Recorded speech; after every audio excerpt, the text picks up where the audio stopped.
Denver is stepping up for furloughed government workers and stepping out into the community.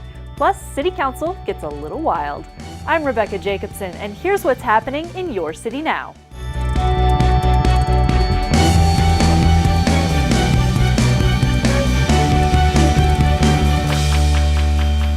$800,000 federal employees are struggling as the government shutdown continues.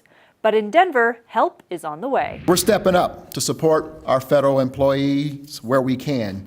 We're announcing support for furloughed workers and those affected by the shutdown, struggling to make ends meet.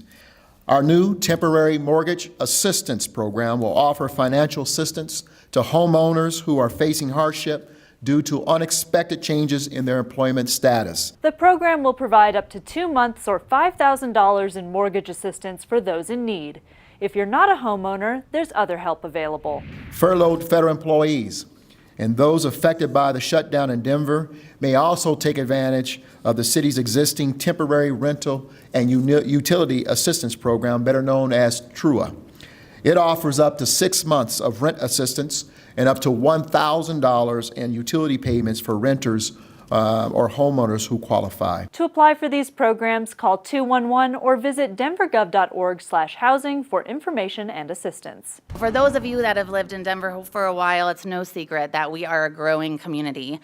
We just surpassed 700,000 residents in our city.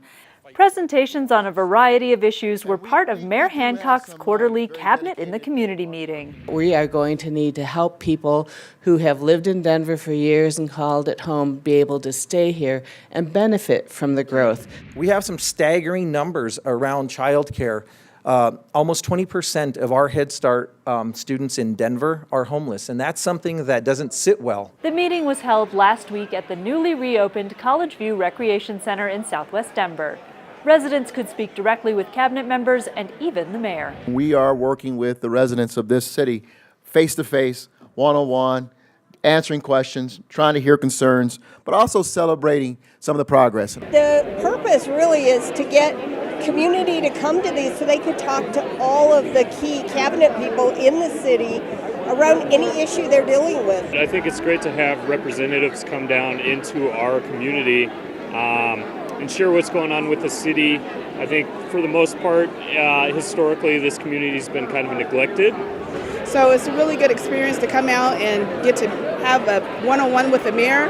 How often do you get that opportunity? You having a good time? Yeah. What's your favorite part? My favorite part is going here and getting stuck here. Getting stuck. What was your favorite part? The same thing. I thought you were going to say meeting the mayor.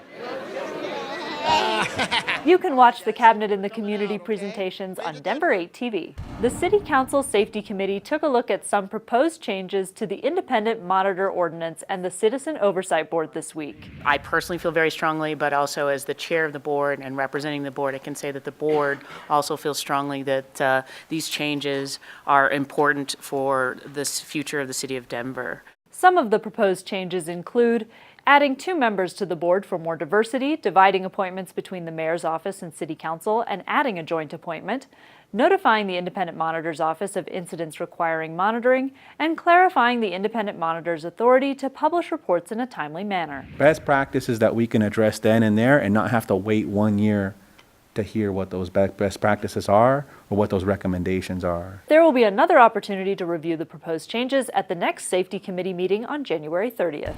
City Council took a walk on the wild side this week. For its annual presentation, Denver Zoo brought ambassadors for a little nature education. This is Alex. He is a male red-tailed hawk. Alex would be able to see a mouse and his little mouse nose all the way across a football field. This is Keto, and he's a Tamandua. These guys have a 14-inch long tongue, and they're considered the stinkers of the forest because they can emit a really gross musk. We want to have opossums around is they eat ticks. That is one of their favorite foods, and so the number of ticks they can eat in a year is amazing, and as humans, we want less ticks, right? Watch the entire presentation at denver8.tv or go to the Denver Zoo to meet these amazing animals in person. You can catch new episodes of Your City Now every Friday. Thanks for watching, Denver.